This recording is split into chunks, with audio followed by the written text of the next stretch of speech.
Harry has been in prison for 4 years now, not in the care of the state of Louisiana, but of various private companies.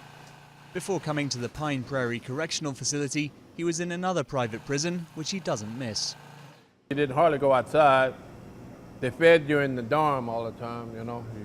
You didn't have no cafeteria to go to, so they brought the food to you. And then when it was count time, you'd be sleeping. They wake you up out of a dead sleep and make you sit up. He's now working towards a diploma, but while there are training opportunities here, inmates who've been in other facilities say government-run prisons offer more options.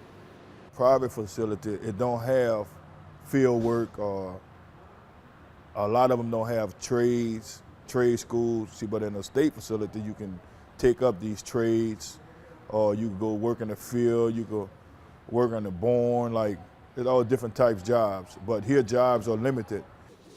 Offering fewer retraining programs is one way that private prisons save money. The warden, Terry Hines, has worked in both the public and private sectors. He says prisoners can now be looked after just as well, with an important advantage for taxpayers. I can do it cheaper every day per inmate than the state or the parish can do it every day. And for the facilities that have federal contracts, we have proven we can do it cheaper than the federal prisons can. To keep costs down, the budget for each prisoner is lower than in state-run facilities, as are staff wages. But the cells are mostly full. Some companies have contracts guaranteeing that their prisons will run at or above 80% of capacity. Despite the lower cost, the system has its critics.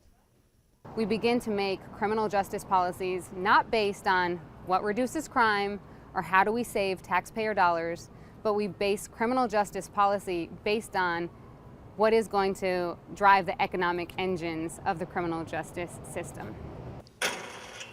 Since the first private prisons went into operation some 2 decades ago, Louisiana's incarceration rate has doubled. Pine Prairie Correctional Center will likely be full for many years to come.